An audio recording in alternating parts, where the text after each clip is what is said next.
Hi guys, আসসালামু আলাইকুম। নতুন একটি ফ্যামিলি ব্লগে আপনাদেরকে স্বাগতম। হঠাৎ করে সিদ্ধান্ত হলো শ্বশুরবাড়িতে বেড়াতে যাব। যেই কথা সেই কাজ। গাড়িতে উঠে গেলাম। রাত্রে একটা জায়গায় আমরা স্টপেজ করলাম। আর সেখানে অনেক ধরনের খাবার ছিল। একটি হোটেল দেখতে পাচ্ছেন যে একটি বেবি কিন্তু রুটি বানাচ্ছে। তো তাকে জিজ্ঞেস করলাম, তুমি কি রুটি বানাতে পারো? সে বলেছে, হ্যাঁ, আমি রুটি বানাতে পারি, আমার আম্মু আমাকে শিখিয়েছে। যাই হোক, এখানে কিছুক্ষণ আমরা রেস্ট নিয়েছিলাম। তো যার যার প্রয়োজন সেরে, খাওয়া দাওয়া সেরে আবার আমরা গাড়িতে ওঠার পালা। কিছুক্ষণ পরে আবার আমাদের গাড়ি ছেড়ে দিবে। তো এখান থেকে আমরা চিপস নিয়েছিলাম, বিস্কিট নিয়েছিলাম, বিভিন্ন খাবার টুকটাক খেয়েছিলাম, কফি ছিল। তবে রাস্তার পাশে এই সমস্ত হোটেল থেকে খেতে কিন্তু খুবই সাবধান। ওরা কিন্তু গলা কেটে টাকা রেখে দেয়, অর্থাৎ অল্প খাবার দিয়ে অনেক টাকা রেখে দিবে আপনার কাছ থেকে। শীতের দিনে রাত্রেবেলার জার্নিটা সত্যি একটা অসাধারণ এক্সপিরিয়েন্স। আমাদের যাত্রা বিরতি শেষে আবার গাড়িতে উঠে যাচ্ছি। কিছুক্ষণের মধ্যে আমাদের গাড়িটি আবার ছেড়ে দিবে। আমরা আমাদের গন্তব্যস্থল, অর্থাৎ যেখানে আমাদের শ্বশুরবাড়ির গাড়িতে স্টপেজ ছিল, সেখানে আমরা অলরেডি চলে এসেছি। গাড়ি থেকে নেমে এখন আমরা অটোর জন্য অপেক্ষা করছি। শীতের দিনে শীত একটু বেশি লাগবে, এটাই স্বাভাবিক। এই যে লোকটিকে দেখতে পাচ্ছেন, ওনাকে আমি বলতেছি, ভাই কেমন লাগছে আপনার এই শীতের মধ্যে? তো উনি বলতেছে, ভাই আর বলেন না, অনেক শীত। তা আমি বললাম, আপনাকে দেখে তো মনে হচ্ছে সত্যি অনেক শীত, কারণ আপনি অনেকগুলো জামা পরেছেন।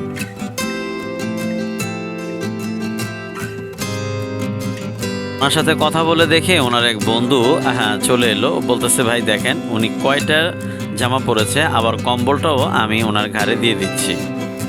শ্বশুরবাড়ি বলে কথা, ফল মিষ্টি না নিলেই হয় না। তাই চলে এলাম রাজবাড়িতে। এই কমলাগুলো কিন্তু অনেক মিষ্টি। তো এখানে অনেকগুলোই ফল ছিল। তো এখান থেকে কিছু ফল কেনাকাটা হলো। তো এই মিষ্টি এই কমলাগুলো কিন্তু আমি আগেও খেয়েছি। রাত কেটে এখন সকাল। ঘুম থেকে উঠে বাইরের পরিবেশটা একটু দেখছি। কুয়াশা ঢাকা, একদম সকালবেলা। সব কিছু কেমন যেন ভালোই লাগছে। অনেক ঠান্ডা লাগছিল। আমিও কিন্তু কাপড় পরতে ভুলিনি। পুকুরের কাছে যেতেই দেখছি পুকুর থেকে কেমন যেন বাষ্প উঠছে। আর এদিকে গাছগুলো কিন্তু একদমই সতেজ, অর্থাৎ সারা রাত কুয়াশা পড়েছে, মনে হচ্ছে যেন বৃষ্টি পড়েছিল, এরকম দেখতে।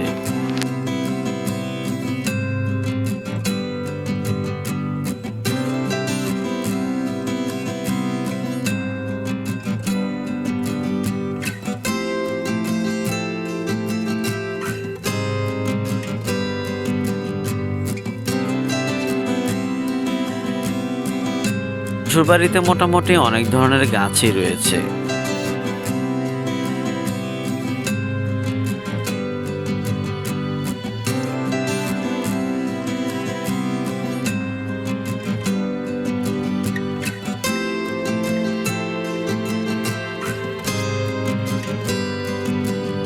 ও মা, এখানে দেখছি কাঁচামরিচও আছে। ওয়াও!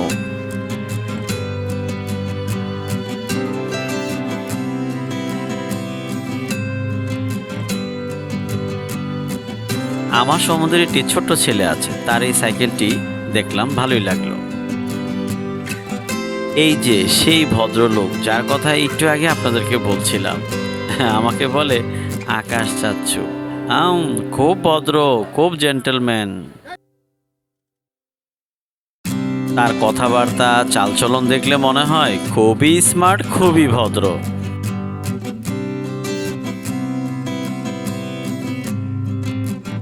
পাশেই দেখলাম রাজহাঁস, সাথে রয়েছে 5টি বাচ্চা।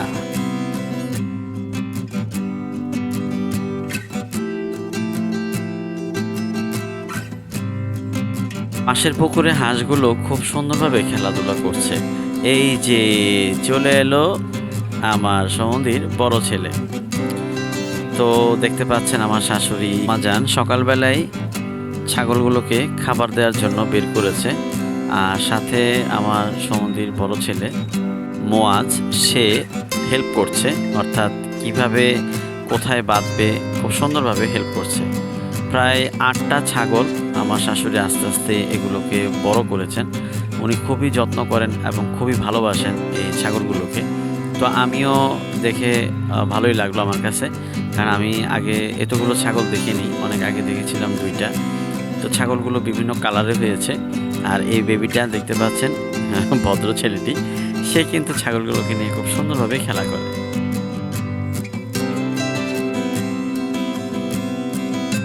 গ্রামের এই দৃশ্যগুলো গ্রামে না গেলে কখনোই অনুধাবন করা যায় না। তাই অবশ্যই আপনারা চেষ্টা করবেন কাজের ফাঁকে হলেও বেবিদেরকে নিয়ে গ্রামে বেড়াতে।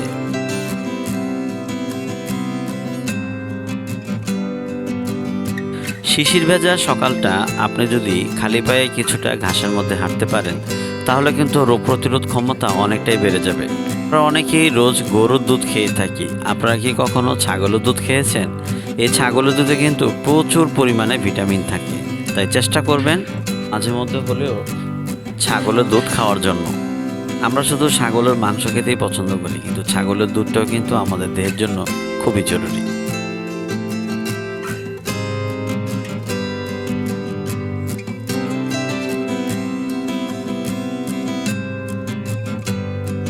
যারা দেশ গ্রামে থাকেন তারা কিন্তু চাইলে গরু এবং ছাগল অনায়াসেই পালতে পারেন। বর্তমানে কিন্তু ছাগলের প্রচুর ব্যবসা রয়েছে মার্কেটে।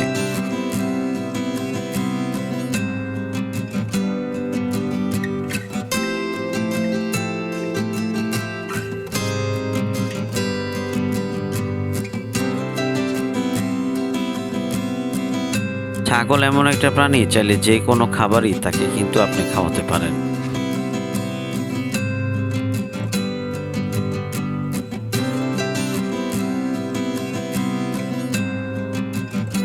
সকালবেলার খাবারের টাইম শুরু হয়ে গেল, তো বাহিরে আমরা খেতে বসেছি সবাই একসাথে। খিচুড়ি, বিভিন্ন ভর্তা ছিল, সত্যিই অসাধারণ। কারণ বাসায় থাকলে তো আমরা টেবিলে বসে খাই, অথবা ফ্ল্যাট বাসার খাবার সিস্টেমটা অন্যরকম, আর এখানে এসে গ্রামের খাবারটার সিস্টেমটাই অন্যরকম।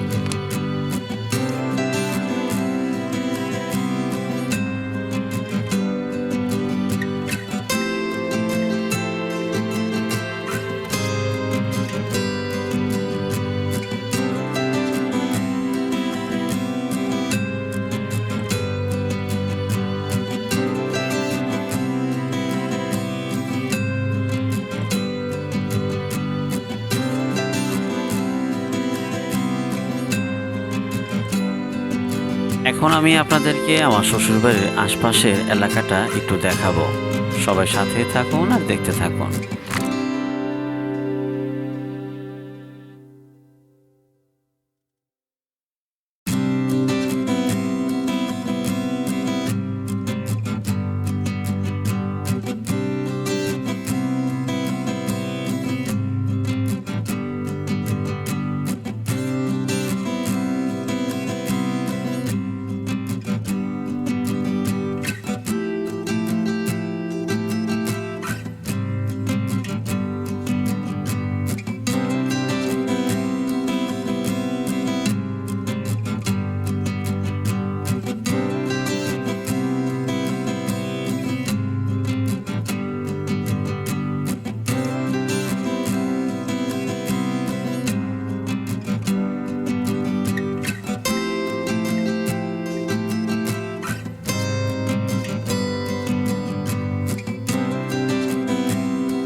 একটি দোকানে গিয়ে দেখলাম একটি বৃদ্ধ মহিলা দোকানদারি করছে। তা আমি ওনাকে বললাম, আমাকে কি 1 কাপ চা খাওয়াবেন? অ্যাকচুয়ালি আমি চা খাইতাম না, বাট উনি বসে আছে তাই ওনার কাছ থেকে 1 কাপ চা আমি খেলাম।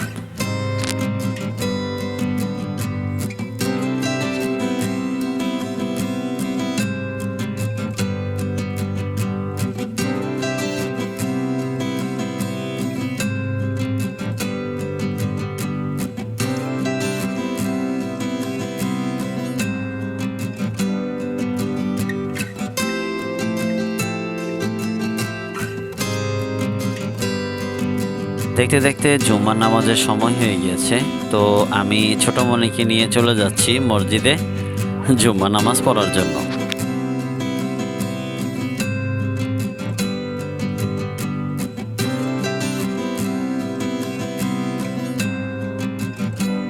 শ্বশুরবাড়িতে আসলে চেষ্টা করি বিভিন্ন মসজিদগুলোতে গিয়ে নামাজ পড়ার জন্য। সবার সাথে সাক্ষাৎ করি, দেখা করি। সবাই খুব ভালোবাসে আমাকে।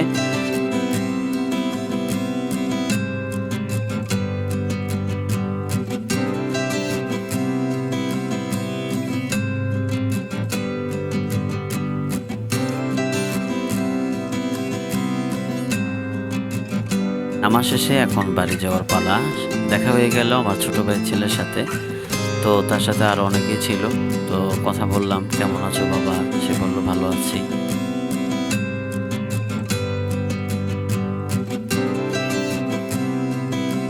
ভাতিজার সাথে কিছুটা সময় দিচ্ছি, কথা বলছি, তুমি কোন মাদ্রাসায় পড়ো, কোন ক্লাসে পড়ো। তো সে সবকিছুই বলল যে আমি মাদ্রাসায় পড়ি। আর যতটুকু বুঝলাম সে অনেক ভালো স্টুডেন্ট, ভালো মতো লেখাপড়া করছে। ড্রেস আপটাও খুব সুন্দর ছিল, জুম্মার দিন। সুন্দর একটি পাঞ্জাবি, সুন্দর একটি টুপি।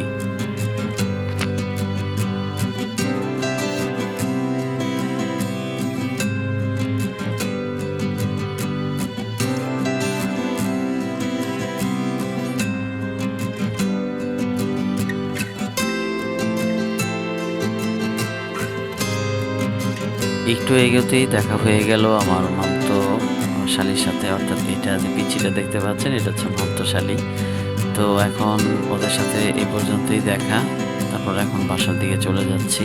দেখছেন গোবরের যে এগুলো ছোটবেলায় আমরা দেখেছি, এখন কিন্তু এগুলো দেখা যায় না সচরাচর।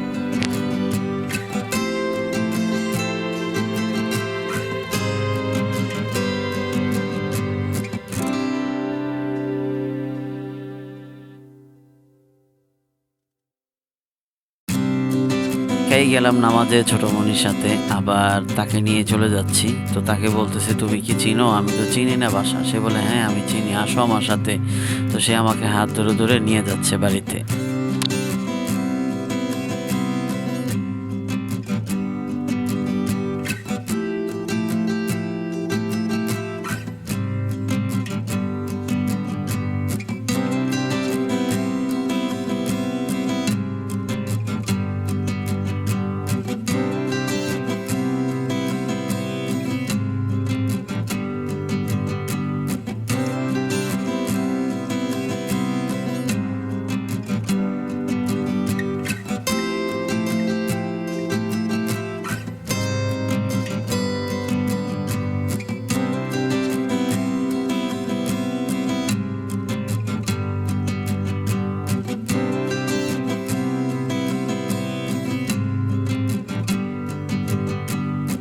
পরের দিন চলে গেলাম পার্কে বেড়াতে ফ্যামিলির সবাইকে নিয়ে।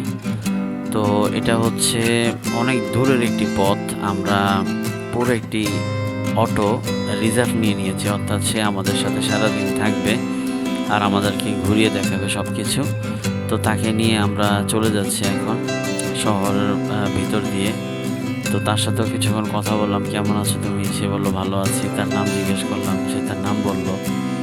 তো আসলে এলাকার লোকজনের সাথে পরিচয় হতে পারাটা এটা একটা ভালো লাগার বিষয়। তো এই ছেলেটা প্রায় ৩৫,০০০ টাকা মান্থলি সে ইনকাম করে এই অটো চালিয়ে। বর্তমানে কিন্তু অনেকেই অটো চালিয়ে কিন্তু জীবনযাপন করছেন, আর এটা অনেক ভালো। কাজ করাটা ভালো, বেকার থাকার চেয়ে কাজ করা অনেক ভালো।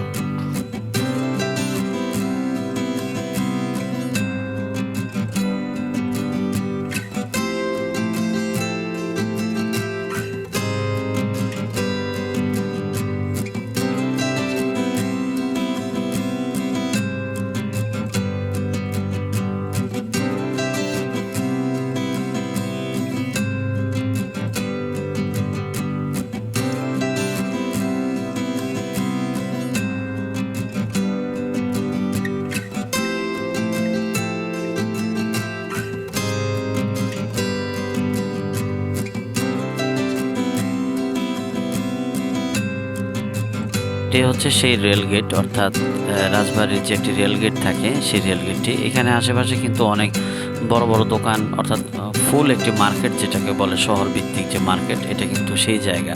এখান থেকে কিন্তু আপনি সব কিছুই কালেক্ট করতে পারবেন, ওষুধ থেকে শুরু করে সব কিছুই।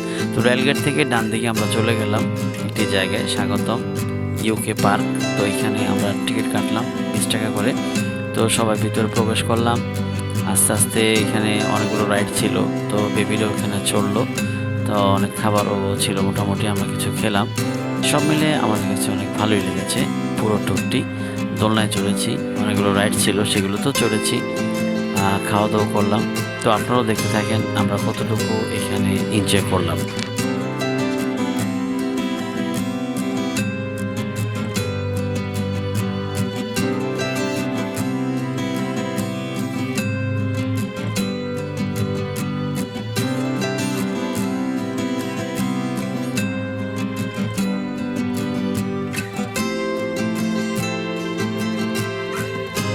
একটি ফল দেখে অবাক হয়ে গেলাম, জানি না এই ফলটির নাম কি। ভালোই লাগলো ফলটি দেখে, একটু ধরে টাচ করে দেখলাম।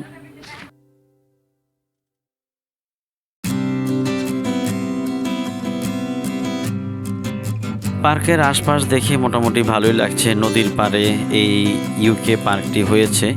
এখানে দেখলাম যে অনেক লোকজনই আসছে বিকালবেলা, বিশেষ করে বাচ্চাদেরকে নিয়ে আসছে রাইড চড়ার জন্য।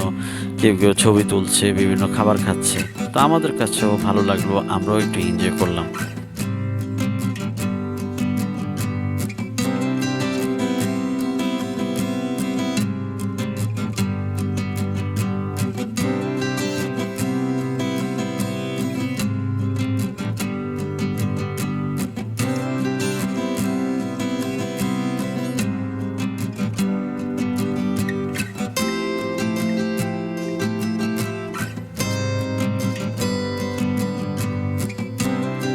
অনেকদিন পরে নদীর পাড়ে ভালোই লাগছে। কিছুটা সময় আমি এখানে বসলাম, একটু রেস্ট নেওয়ার জায়গা ছিল। তো এখানে আমাদের আসর নামাজের সময় হয়েছিল, আমরা আসর নামাজ এখানে আদায় করেছি। তো একটি রেস্টুরেন্টে ওইখানে গিয়ে আসর নামাজ আদায় করেছিলাম। সাথে আমার শালাকে দেখতে পাচ্ছেন আমার সাথে সময় দিতে পেরে সেও অনেক আনন্দিত। সব মিলে ভালোই লেগেছে।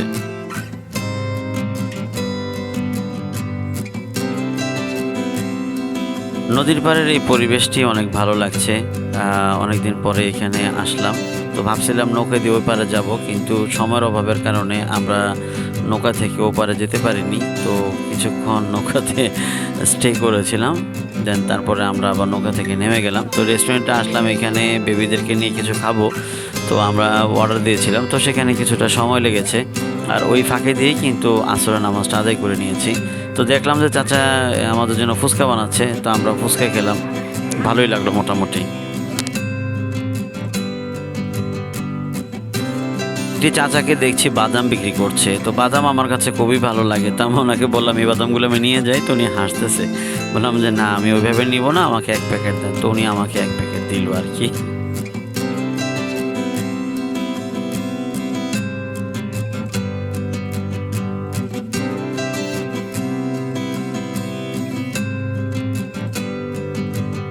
দেখতে আমাদের ইউকে পার্কটি ঘোরা শেষ, এখন আমাদের বাসায় যাওয়ার পালা। তো যাওয়ার পথে আবার একটু বাচ্চারা বলছে আর একটু রাইডসে চড়ে নিই, তো তাদেরকে আর একটু রাইডসে চড়ালাম। দেন এরপরে আমাদের যাওয়ার পালা শুরু হয়ে গিয়েছে। তো এই মোটামুটি হাই হাই মোটুকে দেখে ভালোই লাগলো সবাই একটু টাচ করলো মোটুকে, কেমন আছে মোটু জিজ্ঞেস করলো।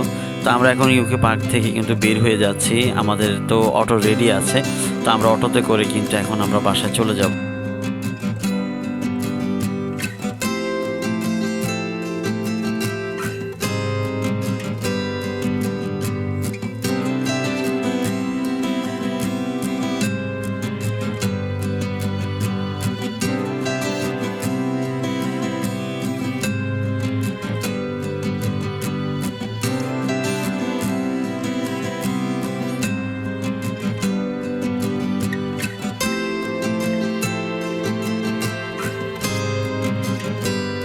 আমাদের শ্বশুরবাড়ির পাশে একটি ছোট্ট ভাইয়া আছে যে খুব সুন্দর করে কেক বানাতে পারে। তো তাকে 2 পাউন্ডের একটি কেকের অর্ডার দেওয়া হয়েছিল, এবং সে খুব সুন্দরভাবে এবং সুস্বাদু করে কিন্তু সেই কেকটি আমাদেরকে বানিয়ে খাওয়ালো। তো আমার কাছে কিন্তু অনেক ভালো লেগেছে, আমি যদি পুরোটা খেতে পারতাম তাহলে অনেক ভালো হতো। তো গাইজ পরের দিন কিন্তু আমাদের কুষ্টিয়াতে সফর ছিল। তো আমাদের ফ্যামিলির সবাই আবার আমরা রেডি হয়ে গেছি, বেবি সহ সবাই। তো আমরা কুষ্টিয়াতে রওনা দিব কিছুক্ষণের মধ্যেই। তো বাড়ি থেকে বেরোচ্ছি সবাই একসাথে। তো কিছুক্ষণ পরে আমাদের গাড়িটি চলে আসবে, দেন ওটাতে করে কিন্তু আমরা বাসে করে কিন্তু আমরা কুষ্টিয়াতে যাব। কুষ্টিয়াতে যাওয়ার উদ্দেশ্য বিভিন্ন বিষয় ছিল, এর মধ্যে আরেকটু বিষয় কি ছিল সেটা আপনারা কিছুক্ষণ পরে কিন্তু দেখতে পারবেন।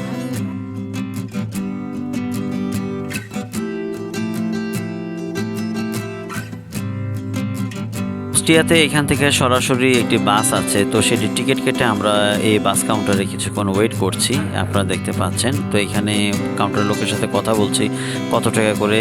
তো উনি 140 টাকা করে আমাদের ভাড়া কেটেছেন। তো ওখান থেকে আমরা কিন্তু কুষ্টিয়ারে যে ব্রিজটি দেখতে পাচ্ছেন, এটা যেতে কিন্তু এই ব্রিজটি পরে আপনারা দেখলে বুঝতে পারবেন, এই জন্য আপনাদের ভিডিওতে দেখালাম যে আসলে আমরা কুষ্টিয়াতে যাচ্ছি। দেখতে আমরা কুষ্টিয়াতে অলরেডি চলে এসেছি। এখন আমরা বাস থেকে নেমেছি, নেমে এখন একটা ভ্যান গাড়ি নিব আমরা, যে ভ্যান গাড়িতে করে আমরা ওই লালন শাহ মাজার সহ আরও যা আছে টুকটাক ওইখানে আমরা একটু ভিজিট করবো। অ্যাকচুয়ালি লালন শাহ মাজারে আমাদের যাওয়ার উদ্দেশ্য না, উদ্দেশ্য ওইখানে আমাদের অন্য বিষয় ছিল। তো সেটা থেকে যেহেতু এটা ওখানে ছিল ফেমাস একটি জায়গা কুষ্টিয়ার মধ্যে, তো সেটাও আমরা একটু ভিজিট করে আসলাম এই আর কি। তো সাথেই থাকুন আর দেখতে থাকুন।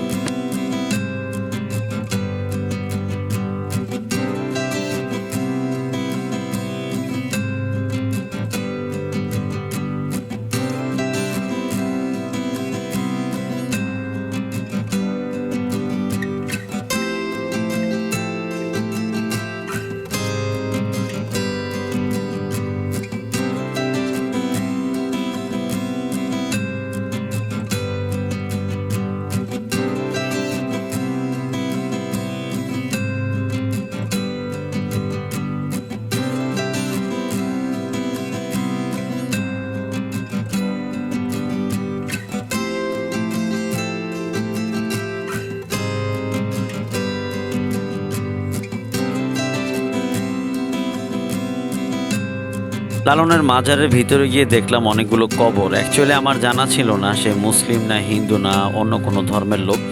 তো যাই হোক, আমি যাওয়ার পরে যে পরিবেশটি দেখতে পেলাম যে এটা মানে মুসলিমদের মতোই কবর দেয়া ছিল মাজারের মতো। তো আমি ভিতরে ঢুকলাম, এগুলা নিজের চোখে সব কিছু দেখলাম। তো দেখার পরে আমি যেটা বুঝতে পারলাম যে মানুষ, শুনলাম নাকি সারা বাংলাদেশ থেকে অনেকেই নাকি লালনের এই মাজারে নাকি আসে অনেক টাকা পয়সা খরচ করে। তা আমি তাদেরকে বলবো এই অহেতুক টাকা পয়সা এখানে কখনোই খরচ করবেন না, এখানে দেখার মতো কিছুই নেই। এই যে লালনের দুইটা মাজার আমরা কবর দেখতে পাচ্ছি। তো অনেকে বলতেছে ওরা হিন্দু, অনেকে বলছে খ্রিস্টান। আর এখানে যে নিচে যে ফ্লোরটি আপনারা দেখতে পাচ্ছেন, ফ্লোরে কিন্তু অনেকগুলো লোক শোয়া ছিল। যে এই ফ্লোরটি আপনারা দেখতে পাচ্ছেন, আমি ঘুরিয়ে দেখালাম। তো এখানে ওরা কিন্তু গাঁজা খাচ্ছিল, আমি নিজে চোখে দেখেছি গাঁজা খাচ্ছে, বিড়ি খাচ্ছে, আর এখানে গান বাজনা হচ্ছে, মানে একটা ভীতিকিচ্ছা কাহিনী, কোনো পরিবেশ নেই। তো এখানে আমাদের নামাজের সময় হয়েছিল, তো আমরা অজু করে আমরা সাইডে একটা জায়গাতে আমরা নামাজ কিন্তু আদায় করেছি।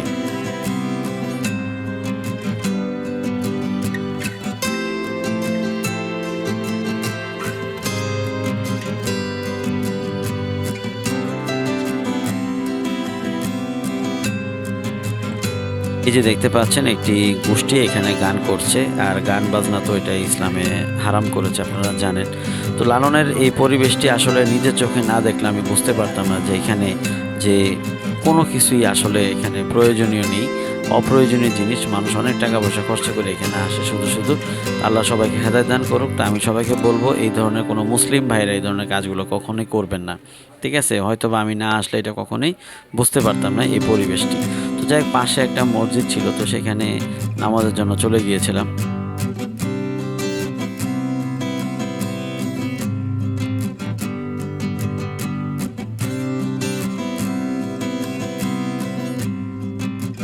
বাজারের বাহিরে কিছু দোকানপাট ছিল যেখানে আপনার এই যে একতারা আরও বিভিন্ন বিষয়গুলো বিক্রি করতেছিল। তো এখানে অনেকে আসে, যারা আসে কেনাকাটা করে। তো শুনলাম এখানে কি মেলা হয়। অ্যাকচুয়ালি মুসলমানদের এই ধরনের প্রোগ্রামে আমি মনে করি কখনোই অ্যাটেন্ড করা উচিত না। যাই হোক, এখান থেকে টুকটাক কিছু কিনেছিলাম, যেহেতু এখানে অনেক কিছুই ছিল, তিলের খাজা ছিল, তারপরে যে সম্পাপড়ি ছিল। তো পাশে একটি হোটেলও ছিল, সেখান থেকে আমরা কিছু সিঙ্গারা তারপরে পুরি এগুলো খেয়েছিলাম। এই জিনিসটা দেখে আমার কাছে ভালো লেগেছে, অনেক দিন ধরে এটাকে আমি দেখি না। বিশেষ করে ছোটোবেলায় দেখেছিলাম অনেকে বড়রা এটা খেত বিড়ি সিগারেটের পরিবর্তে ওকা টানতো। তো যাই হোক, পুরনো স্মৃতি মনে পড়ে গেল এটাকে দেখি। তো দোকানপাটে অনেক কিছুই ছিল, দেখলাম অনেক কেনার মতো, এখানে অনেক কিছুই ছিল, বাট অনেক দাম, ঠিক ঠিক আছে। তো আপনারা এখান থেকে যেটা একান্তই প্রয়োজন সেটাই কিনবেন, এছাড়া কিন্তু অন্য জিনিসগুলো আপনারা কিনে অহেতুক আপনাদের টাকা পয়সাগুলো কিন্তু এখানে লস করবেন না। আর সবচেয়ে ভালো হয় এখানে আপনারা আসবেনই না, কারণ এটা মুসলমানের কোনো পরিবেশই না, মুসলমানের কোনো জায়গা না। তো মানুষ আসলে মুখে মুখে শুনতে শুনতে হয়তো চলে আসে। তো কুষ্টিয়াতে অনেক ধরনের সুনামধন্য অনেকগুলো জিনিস আছে, পোড়া রুটি, তারপরে দুধ চা, আরও কী ছিল। তো এই মসজিদে নামাজ পড়েছিলাম আসরের নামাজ। তো আসরের নামাজ পড়েই কিন্তু আমাদের যাওয়ার পালা হয়ে গিয়েছে আলহামদুলিল্লাহ। তো এই ভাইয়ের সাথে কথা হলো, পরিচয় হলো, উনি এলাকায় থাকে, বাস তো নামাজ পড়ে। তো উনি বললো যে আসলে মুসলমানরা যে কেন এই লালনের এখানে আসে, এসে অনেক টাকা পয়সা মানুষের লস হয়, আর এখানে মুসলমানদের দেখার মতো কোনো কিছুই নেই, আবাদতের কোনো কিছু নেই। কুষ্টিয়ার সফর শেষে এখন বাড়ি ফেরার পালা। তো যদিও এখানে আমাদের আরও কিছু প্রোগ্রাম ছিল, সেগুলো আমরা সেরেছি, তো সেগুলো ভিডিওতে আনতে পারিনি।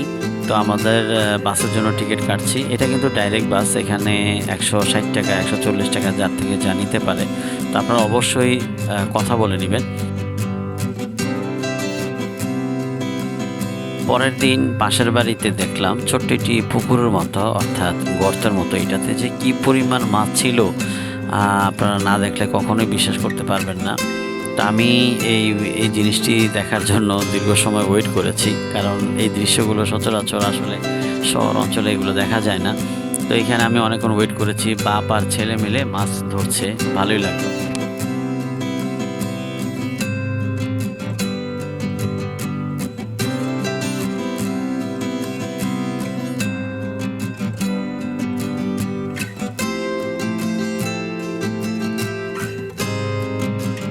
মাছগুলো দেখে লোভ সামলাতে পারলাম না, তো আমিও হাত দিয়ে ধরলাম মাছগুলো, খুব ভালো লাগছে।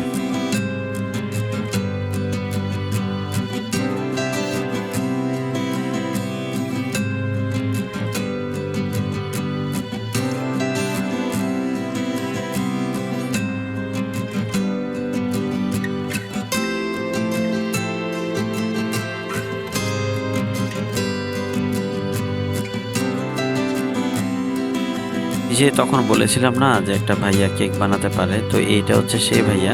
উনি আজকে আমাদেরকে খ্যাপসা রান্না করে খাওয়াবেন। দেখছেন চুলায় কীভাবে আগুন ধরাচ্ছে। আসলে সে অনেক কিছুই রান্না করতে পারে, সে ট্রেনিং করেছে রান্নাবান্নার উপরে।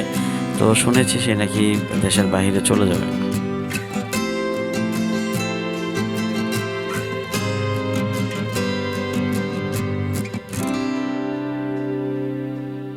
তো এই ছোট ভাইয়াটার খ্যাপসা রান্নার প্রিপারেশন চলছে অলরেডি। সে মুরগি ভাজার জন্য পাতিলের মধ্যে দিচ্ছে, দেখেন কত সুন্দর স্টাইল করে দিচ্ছে। আর সত্যি তার রান্নাটা অসাধারণ ছিল। তা আমি একটু ভিডিও শ্যুট করেছি। সে আমাকে বলতেছে ভাইয়া কি করতেছেন, ঠিক আছে।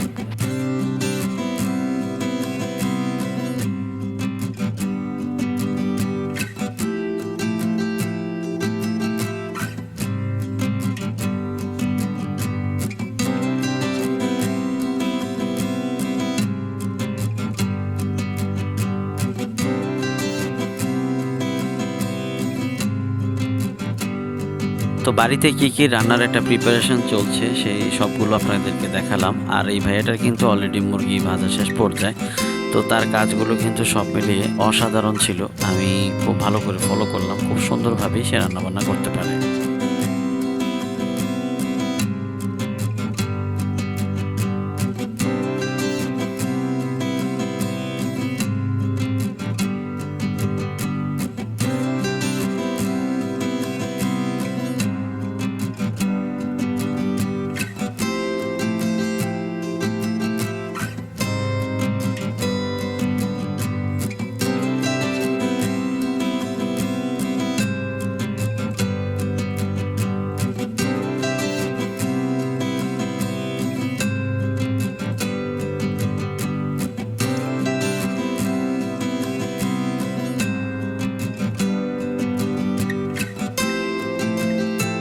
পরিশেষে শেষ হলো খ্যাপসা রান্না।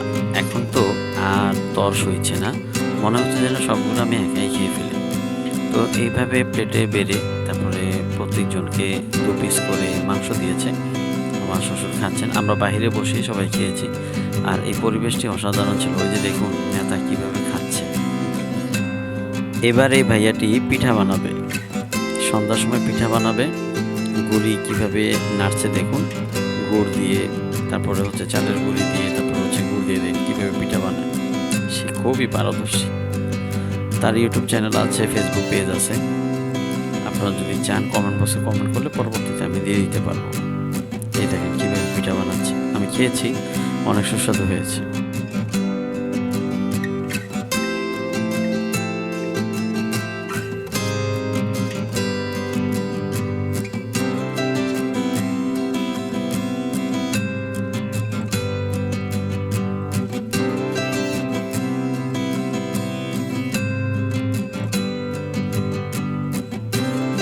মোটামুটি এই পিঠা দিয়ে আমার এই ব্লগটি শেষ পর্যায়ে।